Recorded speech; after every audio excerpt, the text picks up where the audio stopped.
Hello and welcome. My name is Shasta Roberts. Welcome to another week of my book club where I read a chapter of my book, Stronger Than Your Excuses, to you guys every single week.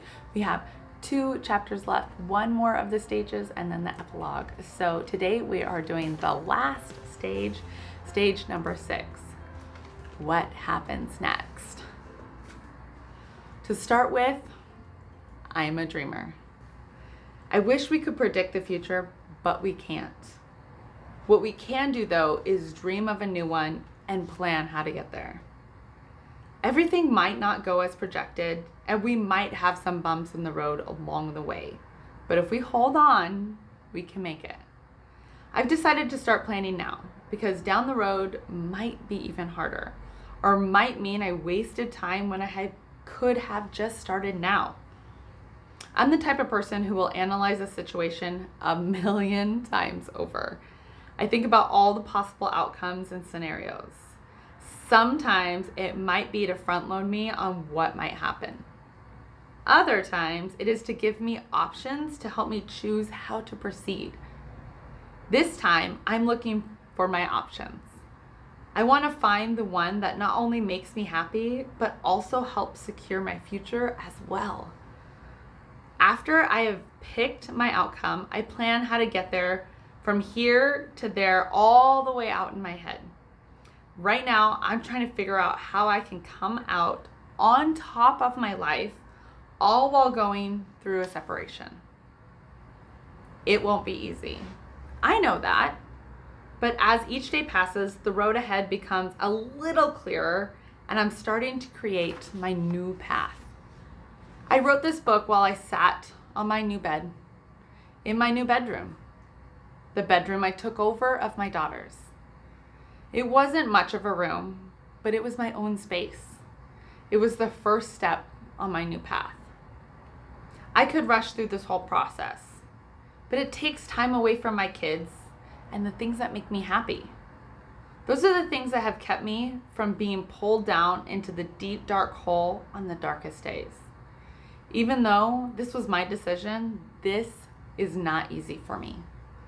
We all want our cake and to eat it too. I really didn't understand that saying for the longest time. What do you mean you want your cake and you want to eat it too? Of course you'll eat your cake. There's a deeper meaning to it though. It means that when you eat the cake, you don't get to keep it. You can either choose to keep it or eat it. You cannot have both things. You cannot have 2 opposite things simultaneously. I cannot go and live my life thinking things are just going to be easy. There is no possible way we can be glorified roommates forever. I'm not sure what his thought process on the whole situation is. It is a subject we need to approach, but I was not ready for this discussion. I wanted to wait till I was emotionally ready. I fear we will go back into a more awkward stage again. I was finally in a good place, and I was not ready to change that. I needed a little consistency before the next big move took place. Seems selfish, I know, but I was clear on where my thoughts were with our situation. He knew almost all my plans for my future without him. He even knew I was writing this book about our marriage. I've made sure I've been honest with him during this whole separation. We were never honest and open when we were together. I want more than that when we are apart. You cannot be mad about something you are prepared for and know about.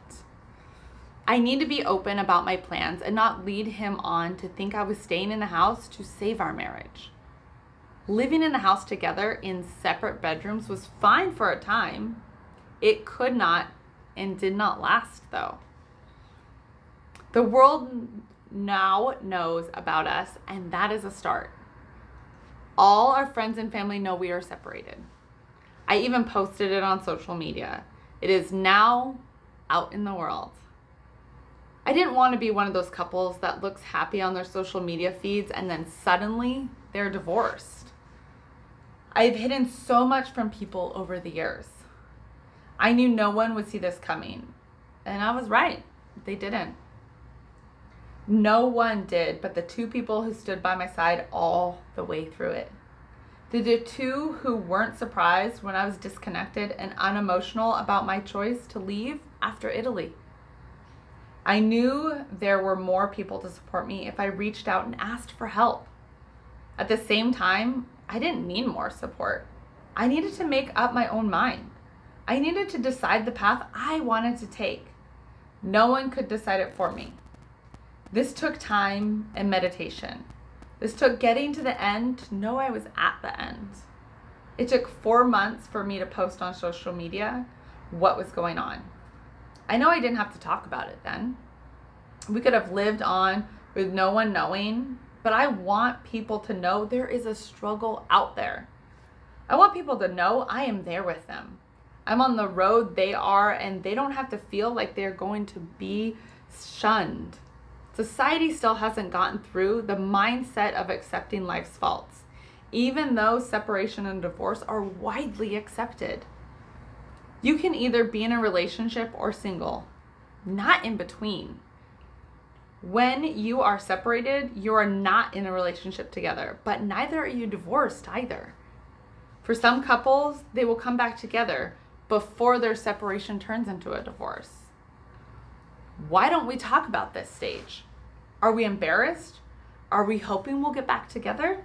Are we worried about what people will say? It can be different for everyone.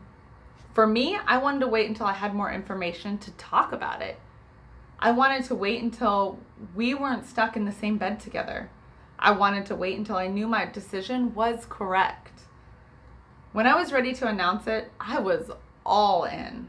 I wanted to stop trying to make it seem like I haven't been sleeping on an air mattress for 5 weeks in my daughter's room.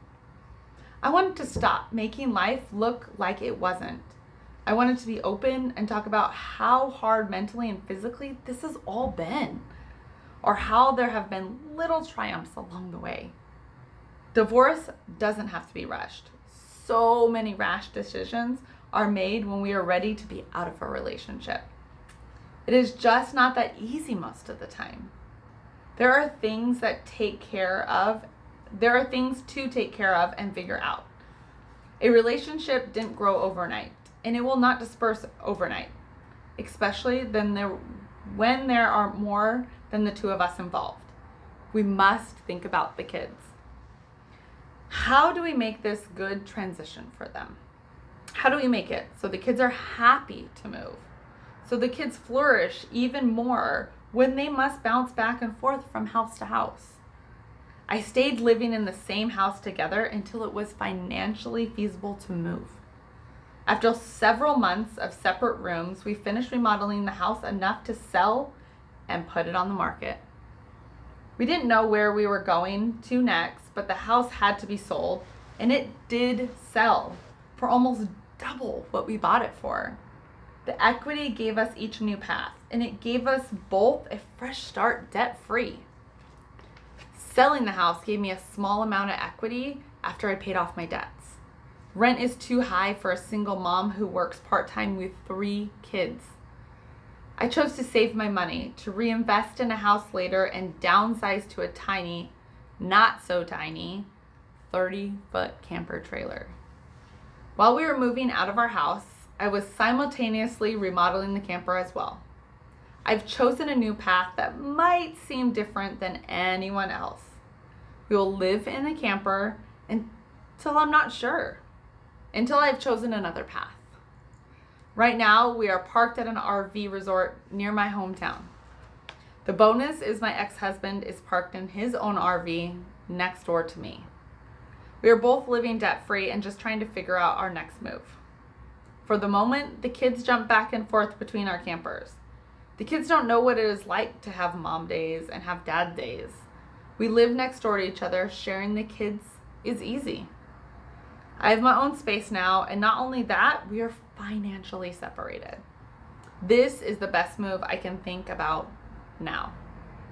I don't know how long it will last or how long I will be able to bear it.